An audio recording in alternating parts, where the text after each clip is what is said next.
So hello everyone, this is C S Aditya Saraf, your friend mentor and coach. So कैसे हैं आप? उम्मीद कर रहा हूं कि आपकी प्रिपरेशन अच्छी चल रही है, राइट? सिर्फ 30 डेज एग्जाम के लिए बाकी रह गए हैं और इस 30 डेज के अंदर आपने अपना 200% झोंक देना है। Now in this video I am going to guide you how you have to utilise the remaining 30 days in the best possible manner. देखना, जो बचे हुए 30 दिन हैं ये आपके लिए बहुत ज़्यादा इंपॉर्टेंट है। आपने अभी तक जितनी भी मेहनत करी है, जितना भी सेक्रीफाइसेस करा है, जितने भी एफर्ट्स लगाए हैं, वो सब बेकार हो सकते हैं अगर ये आखिरी के 30 दिन आपने गवा दिए। और अगर आपकी प्रिपरेशन अभी सो भी है, एवरेज भी है, बट आखिरी का 30 दिन आपने अपने आप को झोंक दिया, 200% झोंक दिया, believe me my friends, results can कम।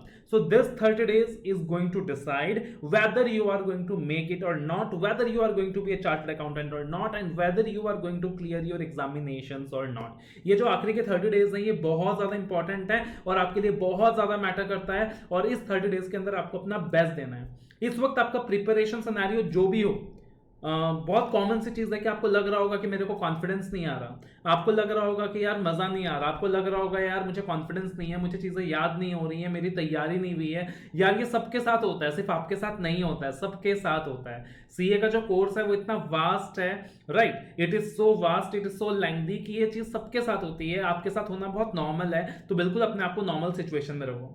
इस वक्त आपका जो भी प्रिपरेशन है, आपने एक ग्रुप के लिए प्रिपेयर किया, just go for clearing that one group. आपने बोथ ग्रुप का सोच रखा था, just go for clearing that both groups. आपकी प्रिपरेशन अभी तक नहीं भी हुई है तो कोई बात नहीं, just go for getting that exemption, but give your 200% in this 30 days, ठीक है? अब यहां आपको मैं गाइड करने वाला हूं कि इस 30 डेज में आपको किस तरीके से ऑप्टिमम तरीके से अपनी प्रिपरेशन करनी है और अपने रिवीजन को क्या करना है, यूटिलाइज करना है। तो देखो, सबसे पहला स्टेप जो मैं आपको गाइड करने वाला हूं आज कि इस 30 डेज के अंदर सबसे पहली चीज आपने क्या करनी है, number 1, assess where you stand. आप कहां खड़े हो, आपको अपने आप को पहचानना है, आपको अपना एक प्रिपरेशन चार्ट बनाना है। ये प्रिपरेशन चार्ट बनाने का जो स्ट्रैटेजी है बड़ा कमाल का है, आपको मजा आ जाएगा, आपको बहुत ज्यादा बेनिफिट मिलेगा, tremendously you are going to get benefit out of it, ठीक है? तो you have to prepare a preparation chart, subject wise and topic wise. आप ना अपने सारे प्रिपरेशन को, अभी तक आपने जितना भी प्रिपेयर किया है, जो भी स्टडीज आपने करी है, जो भी कोचिंग्स आपने ली है, जो भी रिविजन्स आपने करा है, आप उसको 3 कैटेगरीज में डिवाइड कर दोगे। पहला वो category, sufficient preparation is done, मतलब मैंने काफी बार रिवीजन करा है, मेरा प्रिपरेशन एडिक्वेटली हो चुका है। दूसरा category, more preparation is needed, मतलब मैंने प्रिपरेशन तो करा है बट कॉन्फिडेंस की कमी है और इस एरिया के अंदर मेरे को ज्यादा प्रिपरेशन की जरूरत है। और तीसरा एरिया कि कोई भी प्रिपरेशन अभी तक हुआ ही नहीं है। अब वो सब्जेक्ट वाइज भी हो सकता है कि भाई ये सब्जेक्ट को मैंने हाथ नहीं लगाया, ये सब्जेक्ट मैंने बहुत अच्छा कर रखा है, इस सब्जेक्ट में थोड़ा और प्रिपरेशन का जरूरत है। सब्जेक्ट के अंदर टॉपिक वाइज भी हो सकता है कि फॉर एग्जांपल फाइनेंशियल रिपोर्टिंग है तो भाई मैंने अकाउंटिंग स्टैंडर्ड्स अच्छे से करा है, मैंने कंसोलिडेशन अच्छे से नहीं करा है, या मैंने कंसोलिडेशन हाथ ही नहीं लगाया है। ऑडिट है तो मैंने कंपनी ऑडिट का पार्ट अच्छे से कर रखा है, मैंने कारों का पार्ट अच्छे से कर रखा है, टाइप्स ऑफ ऑडिट का पार्ट मैंने अभी तक हाथ नहीं लगाया है, स्टैंडर्ड्स में मोर प्रिपरेशन इज नीडेड। तो इस तरीके से आप क्या करोगे, सब्जेक्ट के अंदर भी टॉपिक वाइज इस 3 कैटेगरीज में बाइफरकेट कर दोगे। सफिशिएंट प्रिपरेशन हो चुका और प्रिपरेशन की जरूरत है, अभी तक मैंने प्रिपरेशन किया ही नहीं है। अब देखना, जिस एरिया के अंदर आपका सफिशिएंट प्रिपरेशन हो चुका है, यू फील कि already you have done well, आपने पहले अच्छे से करा है। देखो 100% कॉन्फिडेंस तो कभी नहीं आएगा, रैंकर को भी नहीं आता, आपको भी नहीं आएगा। सफिशिएंट प्रिपरेशन आपको लग रहा है हो चुका है, आपने रिविजन्स पहले किए हुए हैं, तो आपको क्या करना है, उन टॉपिक्स में भी बहुत कम टाइम लगाना है। इन द लास्ट 30 डेज आपको सिर्फ एक बर्ड्स आई व्यू लेना है, just a quick glance of those topics, फटाफट से। उसके बाद जो सेकंड एरिया है जहां पे आपको लगता है कि मोर प्रिपरेशन इज नीडेड, मतलब पहले आपने पढ़ा हुआ है बट कॉन्फिडेंस का कमी है, कहीं ना कहीं लग रहा है कि पॉलिशिंग की जरूरत है, तो इन एरियाज को अपने प्रायोरिटी एरिया में ट्रीट करो। 30 दिन के अंदर आपको ये एरियाज कम से कम 2 बार रिवाइज करने हैं, 2 times revision is needed at least in the 30 days, और इन एरियाज के आप टेस्ट भी देंगे, ठीक है?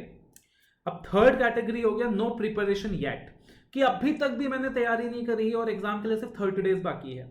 तो अब आपको यह असेस करना है क्या बचे हुए 30 दिन के अंदर प्रिपरेशन पॉसिबल है। फॉर एग्जांपल एक ग्रुप अभी तक तैयारी नहीं हुआ है तो 30 डेज में उस ग्रुप को प्रिपेयर नहीं किया जा सकता, अवॉइड कर दो। सब्जेक्ट वाइज अगर हम बात करें तो एक सब्जेक्ट के अंदर मान लो 1-2 छोटे टॉपिक्स हैं। फॉर एग्जांपल ऑडिट के अंदर आपने जीआईसी और बैंक ऑडिट की अभी तक तैयारी नहीं करी है, तो कोई बात नहीं, जीआईसी और बैंक ऑडिट की तैयारी नहीं करी है तो अब भी 30 डेज में किया जा सकता है, सफिशिएंट टाइम है ना? लेकिन लेट अस से आपने अकाउंट्स के अंदर कंसोलिडेशन की तैयारी अभी तक नहीं की है, तो अगर कंसोलिडेशन की तैयारी अभी तक नहीं हुई और सिर्फ 30 डेज है, तो कहीं ना कहीं कंसोलिडेशन को हाथ लगाना थोड़ा सा ट्रिकी हो सकता है इन दिस सिनेरियो। तो आपको क्या करना है, जिन टॉपिक्स की प्रिपरेशन आपने अभी तक नहीं करी है, आपको उसको कैटेगराइज करना है 2 हिस्सों में। क्या 30 डेज में प्रिपरेशन पॉसिबल है? अगर पॉसिबल है तो आप उसको भी प्रायोरिटी एरिया में मानो और उसके 3 रिविजन चाहिए। कितने? 3 रिविजन। जहां सफिशिएंट प्रिपरेशन हो चुका उन एरियाज का 1 रिविजन काफी है। जहां रिवीजन की कमी है जिन एरियाज में, वहां 2 रिवीजन चाहिए। और प्रिपरेशन अभी तक भी नहीं करा बट लग रहा है कि ठीक है यार मैनेजेबल है, 30 डेज में हो जाएगा, तो उसको प्रायोरिटी एरिया मानना और 3 बार रिवाइज करना है 30 डेज में। और जहां लग रहा है कि भाई पॉसिबल ही नहीं है अभी 30 डेज के अंदर अगर मैं इन टॉपिक्स में हाथ लगाऊंगा तो मैं फंस जाऊंगा, तो आपको एक बोल्ड स्टेप लेना है और बोल्ड स्टेप लेकर उन टॉपिक्स को छोड़ देना है। एनीवेज याद रखना 100% प्रिपरेशन पॉसिबल नहीं होता है सीए एग्जाम्स में। 80% प्रिपरेशन के साथ भी आप अपने एग्जाम्स को क्रैक कर सकते हो और अच्छे मार्क्स के साथ क्रैक कर सकते हो। आपको ये चीज ध्यान रखनी है, ठीक है? So that is something you have to remember. Clear है?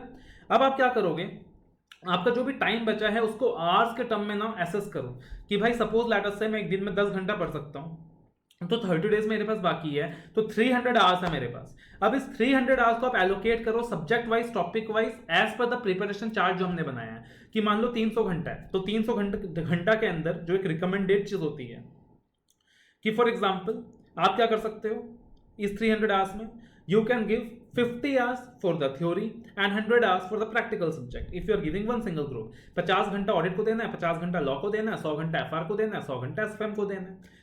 तो सिमिलरली आप क्या कर सकते हो, प्लान आउट कर सकते हो। अगर बोथ ग्रुप दे रहे हो तो आवर्स कम हो जाएंगे। जिस सब्जेक्ट के अंदर आपको लगता है कि आप जो आपका ज्यादा वीक सब्जेक्ट है आप उसमें थोड़ा सा ज्यादा टाइम दे सकते हो, और जो सब्जेक्ट आपको लगता है कि आपका स्ट्रॉन्ग सब्जेक्ट है आप वहां थोड़ा सा कम टाइम दे सकते हो। आपको इस 300 आवर्स के हिसाब से क्या करना है उस चीज को एलोकेट करना है। ये एलोकेशन आपको ही करना है बिकॉज आज के दिन में हर बच्चे का प्रिपरेशन लेवल अलग होगा। अगर मैं गोल्डन रूल बना के दे दूंगा वो जस्टिफाई नहीं होगा। मेरा क्या रिकमेंडेशन है, आपको क्या करना चाहिए, पहले जो फर्स्ट 15 डेज होंगे उसमें एक बार पूरा का पूरा रिवीजन कर लेना चाहिए सिलेबस का as per the priority chart. 100% revision सारे सब्जेक्ट का पॉसिबल नहीं हो सकता, मगर जो आपको मैंने प्रायोरिटी चार्ट बताया है कि भाई जो ऑलरेडी अच्छे से हो चुका उसको तो एक बर्ड्स आई व्यू लेना है, नहीं भी ले पाए तो कोई दिक्कत नहीं है, 1.5 डेज में कर लूंगा, ठीक है ना। उसके बाद जो एरियाज है जहां पहले हो चुका है और प्रिपरेशन की जरूरत है उसको थोड़ा अच्छे से देखना है विद टेस्ट। और तीसरी चीज मेरे को कैटेगराइज करना है, जो नहीं कर सकता उसको पूरा छोड़ देना है, जो नहीं किया था बट मुझे लगता है कि सफिशिएंट टाइम में कर सकता हूं उनको भी कवर अप कर लेना है और कर लेना है। तो फर्स्ट 15 डेज में आपको पूरा फर्स्ट रिवीजन कर लेना है as per the priority chart, 1 time strong revision as per the priority chart. और इसी के अंदर आपको नए टॉपिक्स के 3 रिवीजन करने हैं। वो कैसे होगा, वो इस तरीके से होगा कि आपको वर्ड बाय वर्ड रीडिंग नहीं करनी है। अगर मान लीजिए आप थ्योरी का सब्जेक्ट पढ़ रहे हो, तो थ्योरी का सब्जेक्ट पढ़ रहे हो तो आपको इस तरीके से पढ़ना है कि आप अपने आप को पढ़ा रहे हो। Okay boss, this is the concept and this is what I have to remember. और एक चीज मैं सजेस्ट करूंगा कि अगर पॉसिबल हो पाए, जो लास्ट का 15 डेज होगा ना, आप एक एग्जाम साइकिल रिपीट कर लो घर में, ज्वाइन फॉर सम टेस्ट, हमारा अपना मेंटल टेस्ट सीरीज भी है और भी बाकी सारा है, आप मॉक टेस्ट भी ले सकते हो इंस्टीट्यूट का।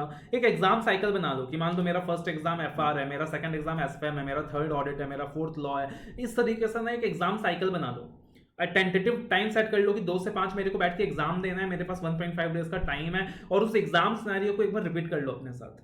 थोड़ा सा टफ लगेगा आपको, थोड़ा सा मुश्किल लगेगा कि यार मैं कैसे करूं, बट बिलीव मी अगर आपने ये एग्जाम साइकिल अभी रिपीट कर लिया ना अपने साथ तो आपको मजा आ जाएगा, आपका प्रिपरेशन नेक्स्ट लेवल पे पहुंच जाएगा, एग्जाम का पूरा डर खत्म हो जाएगा और एग्जाम के अंदर आप रॉक करके आने वाले हो अगर आप ये एग्जाम साइकिल क्या कर लेते हो, अभी फॉलो कर लेते हो। तो प्लीज ट्राई कि आप क्या कर सको, इस एग्जाम साइकिल को रिपीट कर सको, इस एग्जाम साइकिल को फॉलो कर सको एक बार घर में, आपका पूरा का पूरा डर खत्म हो जाएगा। So this is my suggestion friends, hopefully आपको बेनिफिशियल लगा हो। आप देखना अगर एक एक बातें आप फॉलो करोगे आपको काफी बेनिफिट मिलेगा और आप अपना प्रिपरेशन काफी अच्छी तरीके से कर पाओगे। और एक ही चीज आपसे कहना चाहूंगा कि देखो यार, डिसाइड आपको करना है। अभी 30 डेज में आप एक्सक्यूजेस बनाते रह जाओ, मेरे मेरे मेरे को ये दिक्कत था, मेरे को वो दिक्कत था, मेरे को बॉस से टाइम नहीं मिला, मेरे को कोरोना का डर था, जो भी है 30 डेज के अंदर आप एक्सक्यूजेस बनाते रह जाओ और फिर अगले 6 महीने दोबारा बैठ के तैयारी करो, या फिर 30 डेज के अंदर पूरी शक्ति के साथ पूरी ताकत के साथ अपने आप को झोंक दो। Just give your 200% and make sure that you are going to give your best, and then believe me results will come, and आपको रियलाइज होगा रिजल्ट वाले दिन कि आखिरी का वो जो 30 डेज था वो कितना ज्यादा क्रूशियल था मेरे लिए। और इस 30 डेज के अंदर आपके प्रिपरेशन को बेहतर बनाने के लिए मैं आपके लिए ऑडिट एंड लॉ चैलेंज भी लेकर आने वाला हूं, रिविजनरी वॉइस टिप्स भी आपको प्रोवाइड करने वाला हूं। So all those things I am going to do from your and.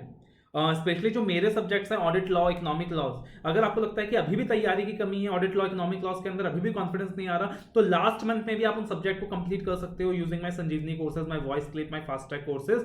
क्योंकि संजीवनी क्लास के अंदर आप देखोगे कि 25 घंटे के अंदर ऑडिट लॉ हो सकता है, फास्ट ट्रैक में 50 आवर्स में हो सकता है, तो अभी भी पॉसिबल है। आपने क्लासेस ले चुकी है, प्रिपरेशन हो चुका है, बस रिवीजन में दिक्कत आ रही है, मेरा वॉइस क्लिप सुनते रहो बार बार, that is going to help you out, right? So just give your 200%, have faith in the destiny, have faith in God, just give your best and leave the rest to God, right? और lastly एक कसम खा लो, मुझे नहीं पता मेरा पहला attempt कौन सा था, बट आने वाला अटेम्प्ट मेरा आखिरी अटेम्प्ट है। All the very best guys.